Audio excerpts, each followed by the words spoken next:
अथ श्री महाकाली स्तोत्रम्। अनादिं सुरादिं मखादिं भवादिं स्वरूपं त्वदीयं न विन्दन्ति देवाः। जगन्मोहिनीयं तु वाग्वादिनीयं सुहृदपोषणी शत्रुसंहारणीयम्। वचस्तम्भनीयं किमुच्चाटनीयं स्वरूपं त्वदीयं न विन्दन्ति देवाः। इदं स्वर्गदात्री पुनः कल्पवल्ली मनोजास्तु कामान्यथार्थ प्रकुर्यात्। तथा मे कृतार्था भवन्तीति नित्यं स्वरूपं त्वदीयं न विन्दन्ति देवाः। सुरापानमत्ता सुभक्तानुरक्ता लसत्पूतचित्ते सदा विर्भवस्ते। जप ध्यान पूजा सुधाधौतपङ्का स्वरूपं त्वदीयं न विन्दन्ति देवाः। चिदानन्दकन्द हसन मन्द मन्द शरच्चन्द्रकोटिप्रभापुञ्जबिम्बम्। मुनीनां कवीनां हृदि द्योतयन्तम् स्वरूपं त्वदीयं न विन्दन्ति देवाः। महामेघकाली सुरक्तापि शुभ्रा कदाचिद्विचित्राकृतिर्योगमाया। न बाला न वृद्धा न कामातुरापि स्वरूपं त्वदीयं न विन्दन्ति देवाः। क्षमा स्वापराधं महागुप्तभावं मयो लोकमध्ये प्रकाशीकृतं यत्। तव ध्यानपूतेन चापल्यभावात् स्वरूपं त्वदीयं न विन्दन्ति देवाः। यदि ध्यानयुक्तं पठेद्यो मनुष्यः तदा सर्वलोके विशालो भवेच्च। गृहे चाष्टसिद्धिर्मृते चापि मुक्ति स्वरूपं त्वदीयं न विन्दन्ति देवाः। अनादिं सुरादिं मखादिं भवादिं स्वरूपं त्वदीयं न विन्दन्ति देवाः। जगन्मोहिनीयं तु वाग्वादिनीयं सुहृदपोषणी शत्रुसंहारणीयम्। वचस्तम्भनीयं किमुच्चाटनीयं स्वरूपं त्वदीयं न विन्दन्ति देवाः। इदं स्वर्गदात्री पुनः कल्पवल्ली मनोजास्तु कामान्यथार्थ प्रकुर्यात्। तथा मे कृतार्था भवन्तीति नित्यं स्वरूपं त्वदीयं न विन्दन्ति देवाः। सुरापानमत्ता सुभक्तानुरक्ता लसत्पूतचित्ते सदा विर्भवस्ते। जप ध्यान पूजा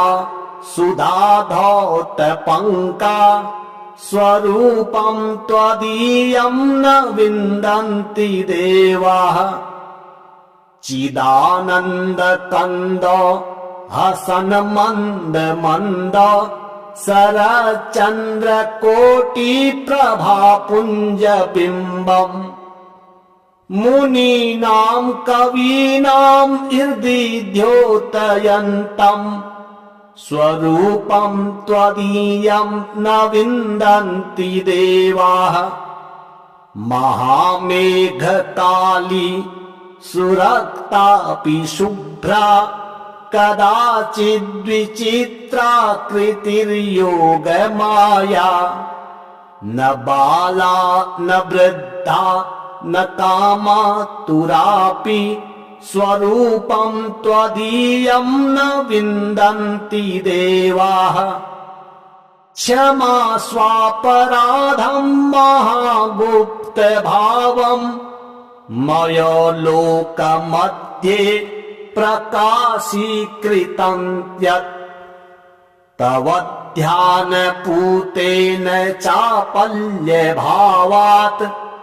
स्वरूपं त्वदीयं न विन्दन्ति देवाः यदि ध्यानयुक्तं पठेद्यो मनुष्य तदा सर्वलोके विशालो भवेच्च गृहे चाष्टसिद्धिर्मृते चापि मुक्ति स्वरूपं त्वदीयं न विन्दन्ति देवाः अनादिं सुरादिं मखादिं भवादिं स्वरूपं त्वदीयं न विन्दन्ति देवाः जगन्मोहिनीयं तु वाग्वादिनीयं सुहृदपोषणी शत्रुसंहारणीयम् वचस्तम्भनीयं किमुच्चाटनीयं स्वरूपं त्वदीयं न विन्दन्ति देवाः इदं स्वर्गदात्री पुनः कल्पवल्ली मनोजास्तु कामान्यथार्थ प्रकुर्यात्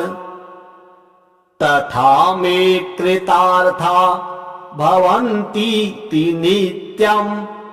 स्वरूपं त्वदीयं न विन्दन्ति देवाः सुरापानमत्ता सुभक्तानुरक्ता लसत्पूतचित्ते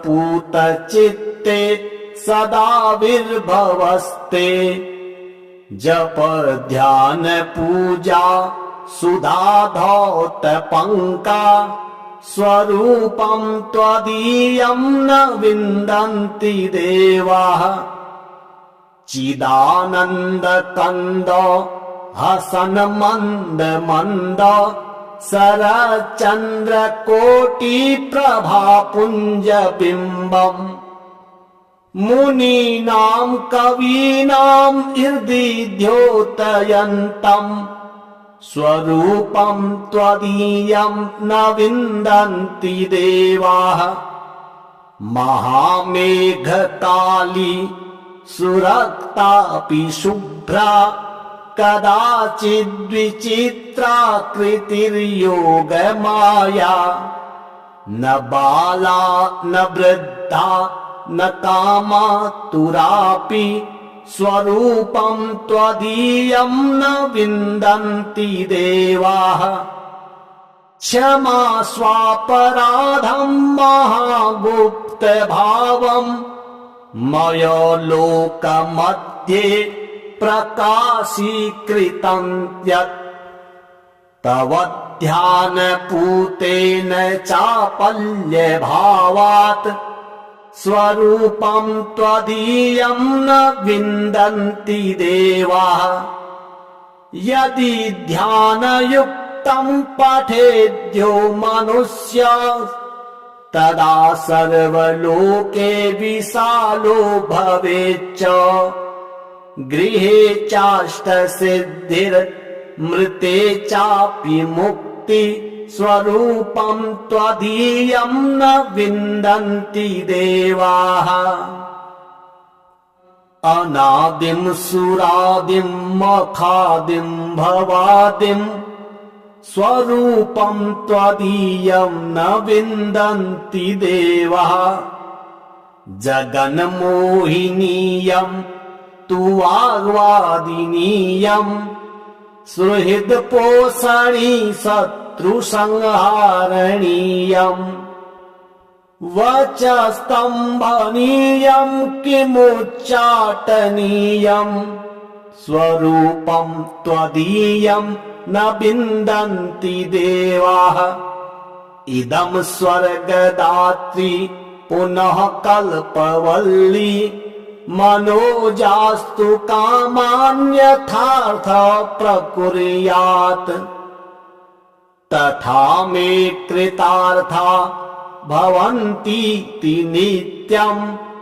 स्वरूपं त्वदीयं न विन्दन्ति देवाः सुरापानमत्ता सुभक्तानुरक्ता लसत्पूतचित्ते सदा विर्भवस्ते जप ध्यान पूजा सुधाधौतपङ्का स्वरूपं त्वदीयं न विन्दन्ति देवाः चिदानन्दकन्द हसन मन्द मन्द शरच्चन्द्रकोटिप्रभापुञ्जबिम्बम् मुनीनां कवीनां हृदि द्योतयन्तम् स्वरूपं त्वदीयं न विन्दन्ति देवाः महामेघकाली सुरक्तापि शुभ्रा कदाचिद्विचित्राकृतिर्योगमाया न बाला न वृद्धा न कामातुरापि स्वरूपं त्वदीयं न विन्दन्ति देवाः क्षमा स्वापराधं महागुप्तभावं मयो लोकमध्ये प्रकाशीकृतं यत् तव ध्यानपूतेन चापल्यभावात् स्वरूपं त्वदीयं न विन्दन्ति देवाः यदि ध्यानयुक्तं पठेद्यो मनुष्य तदा सर्वलोके विशालो भवेच्च गृहे चाष्टसिद्धिर्मृते चापि मुक्ति स्वरूपं त्वदीयं न विन्दन्ति देवाः अनादिं सुरादिं मखादिं भवादिं स्वरूपं त्वदीयं न विन्दन्ति देवाः जगन्मोहिनीयं तु वाग्वादिनीयं सुहृदपोषणी शत्रुसंहारणीयम् वचस्तम्भनीयं किमुच्चाटनीयम् स्वरूपं त्वदीयं न विन्दन्ति देवाः इदं स्वर्गदात्री पुनः कल्पवल्ली मनोजास्तु कामान्यथार्थ प्रकुर्यात् तथा मे कृतार्था भवन्तीति नित्यम् स्वरूपं त्वदीयं न विन्दन्ति देवाः सुरापानमत्ता सुभक्तानुरक्ता लसत्पूतचित्ते सदा विर्भवस्ते जप ध्यान पूजा सुधाधौतपङ्का स्वरूपं त्वदीयं न विन्दन्ति देवाः चिदानन्दकन्द हसन मन्द मन्द शरच्चन्द्रकोटिप्रभापुञ्जबिम्बम् मुनीनां कवीनां हृदि द्योतयन्तम् स्वरूपं त्वदीयं न विन्दन्ति देवाः महामेघकाली सुरक्तापि शुभ्रा कदाचिद्विचित्राकृतिर्योगमाया न बाला न वृद्धा न कामातुरापि स्वरूपं त्वदीयं न विन्दन्ति देवाः क्षमा स्वापराधं महागुप्तभावं मयो लोकमध्ये प्रकाशीकृतं यत् तव ध्यानपूतेन चापल्यभावात् स्वरूपं त्वदीयं न विन्दन्ति देवाः यदि ध्यानयुक्तं पठेद्यो मनुष्य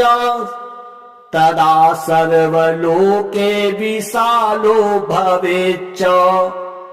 गृहे चाष्टसिद्धिर्मृते चापि मुक्ति स्वरूपं त्वदीयं न विन्दन्ति देवाः अनादिं सुरादिं मखादिं भवादिं स्वरूपं त्वदीयं न विन्दन्ति देवाः जगन्मोहिनीयं तु वाग्वादिनीयं सुहृदपोषणी शत्रुसंहारणीयं वचस्तम्भनीयं किमुच्चाटनीयं स्वरूपं त्वदीयं न विन्दन्ति देवाः इदं स्वर्गदात्री पुनः कल्पवल्ली मनोजास्तु कामान्यथार्थ प्रकुर्यात् तथा मे कृतार्था भवन्तीति नित्यं स्वरूपं त्वदीयं न विन्दन्ति देवाः सुरापानमत्ता सुभक्तानुरक्ता लसत्पूतचित्ते सदा विर्भवस्ते जप ध्यान पूजा सुधाधौतपङ्का स्वरूपं त्वदीयं न विन्दन्ति देवाः चिदानन्दकन्द हसन मन्द मन्द शरच्चन्द्रकोटिप्रभापुञ्जबिम्बम् मुनीनां कवीनां हृदि द्योतयन्तम् स्वरूपं त्वदीयं न विन्दन्ति देवाः महामेघकाली सुरक्तापि शुभ्रा कदाचिद्विचित्राकृतिर्योगमाया न बाला न वृद्धा न कामातुरापि स्वरूपं त्वदीयं न विन्दन्ति देवाः क्षमा स्वापराधं महागुप्तभावं मयो लोकमध्ये प्रकाशीकृतं यत् तव ध्यानपूतेन चापल्यभावात् स्वरूपं त्वदीयं न विन्दन्ति देवाः यदि ध्यानयुक्तं पठेद्यो मनुष्य तदा सर्वलोके विशालो भवेच्च गृहे चाष्टसिद्धिर्मृते चापि मुक्ति स्वरूपं त्वदीयं न विन्दन्ति देवाः अनादिं सुरादिं मखादिं भवादिं स्वरूपं त्वदीयं न विन्दन्ति देवाः जगन्मोहिनीयं तु वाग्वादिनीयं सुहृदपोषणी शत्रुसंहारणीयम् वचस्तम्भनीयम् किमुच्चाटनीयम् स्वरूपं त्वदीयं न विन्दन्ति देवाः इदं स्वर्गदात्री पुनः कल्पवल्ली मनोजास्तु कामान्यथार्थ प्रकुर्यात् तथा मे कृतार्था भवन्तीति नित्यम् स्वरूपं त्वदीयं न विन्दन्ति देवाः सुरापानमत्ता सुभक्तानुरक्ता लसत्पूतचित्ते सदा विर्भवस्ते जप ध्यान पूजा सुधाधौतपङ्का स्वरूपं त्वदीयं न विन्दन्ति देवाः चिदानन्दकन्द हसन मन्द मन्द शरच्चन्द्रकोटिप्रभापुञ्जबिम्बम् मुनीनां कवीनां हृदि द्योतयन्तम् स्वरूपं त्वदीयं न विन्दन्ति देवाः महामेघकाली सुरक्तापि शुभ्रा कदाचिद्विचित्राकृतिर्योगमाया न बाला न वृद्धा न कामातुरापि स्वरूपं त्वदीयं न विन्दन्ति देवाः क्षमा स्वापराधं महागुप्तभावम् मयो लोकमध्ये प्रकाशीकृतं यत् तव ध्यानपूतेन चापल्यभावात् स्वरूपं त्वदीयं न विन्दन्ति देवाः यदि ध्यानयुक्तं पठेद्यो मनुष्य तदा सर्वलोके विशालो भवेच्च गृहे चाष्टसिद्धिर्मृते चापि मुक्ति स्वरूपं त्वदीयं न विन्दन्ति देवाः अनादिं सुरादिं मखादिं भवादिं स्वरूपं त्वदीयं न विन्दन्ति देवाः जगन्मोहिनीयं तु वाग्वादिनीयम् सुहृदपोषणी शत्रुसंहारणीयम् वचस्तम्भनीयम् किमुच्चाटनीयम् स्वरूपं त्वदीयं न विन्दन्ति देवाः इदं स्वर्गदात्री पुनः कल्पवल्ली मनोजास्तु कामान्यथार्थ प्रकुर्यात् तथा मे कृतार्था भवन्तीति नित्यम् स्वरूपं त्वदीयं न विन्दन्ति देवाः सुरापानमत्ता सुभक्तानुरक्ता लसत्पूतचित्ते सदा विर्भवस्ते जप ध्यान पूजा सुधाधौतपङ्का स्वरूपं त्वदीयं न विन्दन्ति देवाः चिदानन्दकन्द हसन मन्द मन्द शरच्चन्द्रकोटिप्रभापुञ्जबिम्बम् मुनीनां कवीनां हृदि द्योतयन्तम् स्वरूपं त्वदीयं न विन्दन्ति देवाः महामेघकाली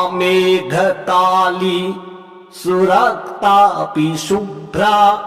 कदाचिद्विचित्राकृतिर्योगमाया न बाला न वृद्धा न कामातुरापि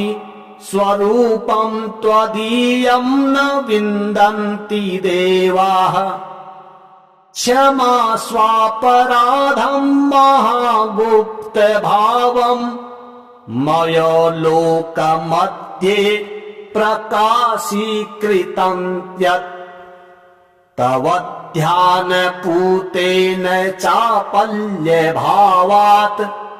स्वरूपं त्वदीयं न विन्दन्ति देवाः यदि ध्यानयुक्तं पठेद्यो मनुष्य तदा सर्वलोके विशालो भवेच्च गृहे चाष्टसिद्धिर्मृते चापि मुक्ति स्वरूपं त्वदीयं न विन्दन्ति देवाः अनादिं सुरादिं मखादिं भवादिं स्वरूपं त्वदीयं न विन्दन्ति देवाः जगन्मोहिनीयं तु वाग्वादिनीयं सुहृदपोषणी शत्रुसंहारणीयं वचस्तम्भनीयं किमुच्चाटनीयं स्वरूपं त्वदीयं न विन्दन्ति देवाः इदं स्वर्गदात्री पुनः कल्पवल्ली मनोजास्तु कामान्यथार्थ प्रकुर्यात् तथा मे कृतार्था भवन्तीति नित्यं स्वरूपं त्वदीयं न विन्दन्ति देवाः सुरापानमत्ता सुभक्तानुरक्ता लसत्पूतचित्ते सदा विर्भवस्ते जप ध्यान पूजा सुधाधौतपङ्का स्वरूपं त्वदीयं न विन्दन्ति देवाः चिदानन्दकन्द हसन मन्द मन्द शरच्चन्द्रकोटिप्रभापुञ्जबिम्बम् मुनीनां कवीनां हृदि द्योतयन्तम् स्वरूपं त्वदीयं न विन्दन्ति देवाः महामेघकाली सुरक्तापि शुभ्रा कदाचिद्विचित्राकृतिर्योगमाया न बाला न वृद्धा न कामातुरापि स्वरूपं त्वदीयं न विन्दन्ति देवाः क्षमा स्वापराधं महागुप्तभावं मया लोकमध्ये प्रकाशीकृतं यत् तव ध्यानपूतेन चापल्यभावात्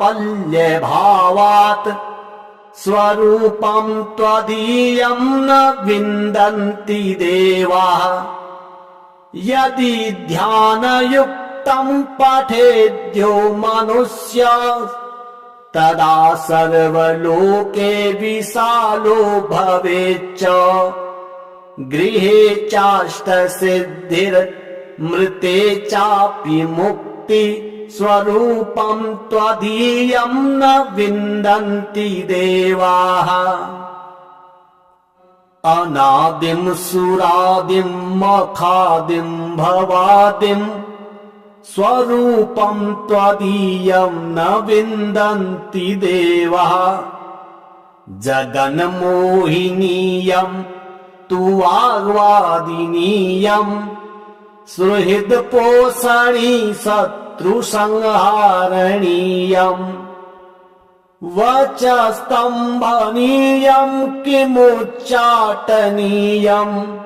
स्वरूपं त्वदीयं न विन्दन्ति देवाः इदं स्वर्गदात्री पुनः कल्पवल्ली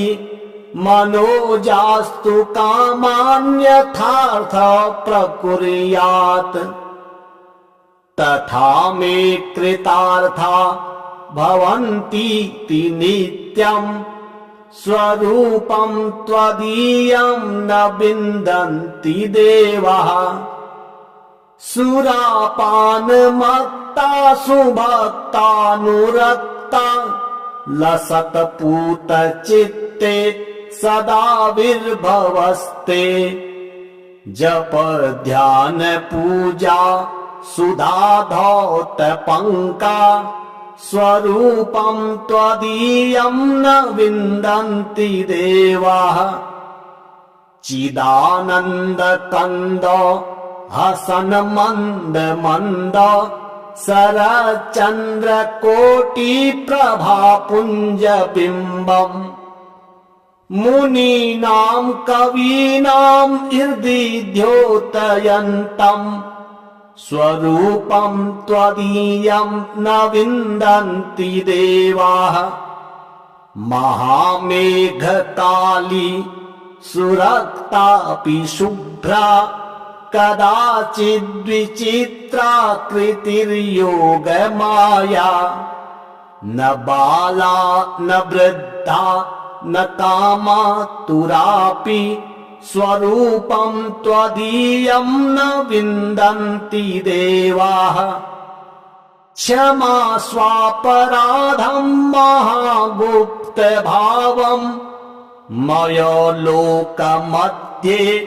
प्रकाशीकृतं यत् तव ध्यानपूतेन चापल्यभावात् स्वरूपं त्वदीयं न विन्दन्ति देवाः यदि ध्यानयुक्तं पठेद्यो मनुष्य तदा सर्वलोके विशालो भवेच्च गृहे चाष्टसिद्धिर्मृते चापि मुक्ति स्वरूपं त्वदीयं न विन्दन्ति देवाः अनादिं सुरादिं मखादिं भवादिं स्वरूपं त्वदीयं न विन्दन्ति देवाः जगन्मोहिनीयं तु वाग्वादिनीयं सुहृदपोषणी शत्रुसंहारणीयम् वचस्तम्भनीयं किमुच्चाटनीयम् स्वरूपं त्वदीयं न विन्दन्ति देवाः इदं स्वर्गदात्री पुनः कल्पवल्ली मनोजास्तु कामान्यथार्थ प्रकुर्यात् तथा मे कृतार्था भवन्तीति नित्यम् स्वरूपं त्वदीयं न विन्दन्ति देवाः सुरापानमत्ता सुभक्तानुरक्ता लसत्पूतचित्ते सदा विर्भवस्ते जप ध्यान पूजा सुधाधौतपङ्का स्वरूपं त्वदीयं न विन्दन्ति देवाः चिदानन्दकन्द हसन मन्द मन्द शरच्चन्द्रकोटिप्रभापुञ्जबिम्बम् मुनीनां कवीनां हृदि द्योतयन्तम् स्वरूपं त्वदीयं न विन्दन्ति देवाः महामेघकाली सुरक्तापि शुभ्रा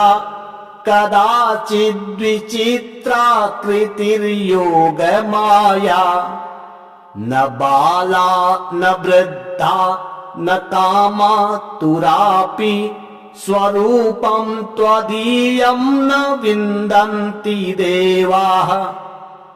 क्षमा स्वापराधं महागुप्तभावं मया लोकमध्ये प्रकाशीकृतं यत् तव ध्यानपूतेन चापल्यभावात् स्वरूपं त्वदीयं न विन्दन्ति देवाः यदि ध्यानयुक्तं पठेद्यो मनुष्यः तदा सर्वलोके विशालो भवेच्च गृहे चाष्टसिद्धिर्मृते चापि मुक्ति स्वरूपं त्वदीयं न विन्दन्ति देवाः अनादिं सुरादिं मखादिं भवादिं स्वरूपं त्वदीयं न विन्दन्ति देवाः जगन्मोहिनीयं तु वाग्वादिनीयं सुहृदपोषणी शत्रुसंहारणीयं वचस्तम्भनीयं किमुच्चाटनीयं स्वरूपं त्वदीयं न विन्दन्ति देवाः इदं स्वर्गदात्री पुनः कल्पवल्ली मनोजास्तु कामान्यथार्थ प्रकुर्यात् तथा मे कृतार्था भवन्तीति नित्यं स्वरूपं त्वदीयं न विन्दन्ति देवाः सुरापानमत्ता सुभक्तानुरक्ता लसत्पूतचित्ते सदा विर्भवस्ते जप ध्यान पूजा सुधाधौतपङ्का स्वरूपं त्वदीयं न विन्दन्ति देवाः चिदानन्दकन्द हसन मन्द मन्द शरच्चन्द्रकोटिप्रभापुञ्जबिम्बम् मुनीनां कवीनां हृदि द्योतयन्तम् स्वरूपं त्वदीयं न विन्दन्ति देवाः महामेघकाली सुरक्तापि शुभ्रा कदाचिद्विचित्राकृतिर्योगमाया न बाला न वृद्धा न कामातुरापि स्वरूपं त्वदीयं न विन्दन्ति देवाः क्षमा स्वापराधं महागुप्तभावं मया लोकमध्ये प्रकाशीकृतं यत् तव ध्यानपूतेन चापल्यभावात् स्वरूपं त्वदीयं न विन्दन्ति देवाः यदि ध्यानयुक्तं पठेद्यो मनुष्यः तदा सर्वलोके विशालो भवेच्च गृहे चाष्टसिद्धिर्मृते चापि मुक्ति स्वरूपं त्वदीयं न विन्दन्ति देवाः अनादिं सुरादिं मखादिं भवादिं स्वरूपं त्वदीयं न विन्दन्ति देवाः जगन्मोहिनीयं तु वाग्वादिनीयं सुहृदपोषणी शत्रुसंहारणीयं वचस्तम्भनीयं किमुच्चाटनीयं स्वरूपं त्वदीयं न विन्दन्ति देवाः इदं स्वर्गदात्री पुनः कल्पवल्ली मनोजास्तु कामान्यथार्थ प्रकुर्यात् तथा मे कृतार्था भवन्तीति नित्यम्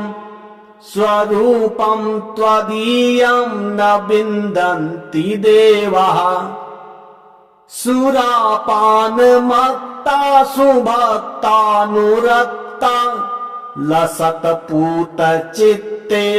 सदा विर्भवस्ते जप ध्यान पूजा सुधाधौतपङ्का स्वरूपं त्वदीयं न विन्दन्ति देवाः चिदानन्दकन्द हसन मन्द मन्द शरच्चन्द्रकोटिप्रभापुञ्जबिम्बम् मुनीनां कवीनां हृदि द्योतयन्तम् स्वरूपं त्वदीयं न विन्दन्ति देवाः महामेघकाली सुरक्तापि शुभ्रा कदाचिद्विचित्राकृतिर्योगमाया न बाला न वृद्धा न कामातुरापि स्वरूपं त्वदीयं न विन्दन्ति देवाः क्षमा स्वापराधं महागुप्तभावम् मयो लोकमध्ये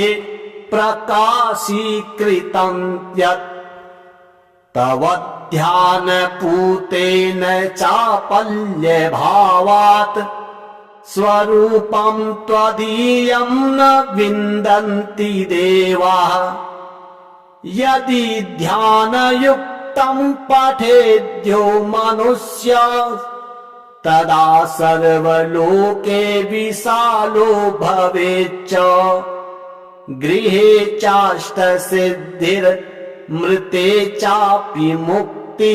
स्वरूपं त्वदीयं न विन्दन्ति देवाः।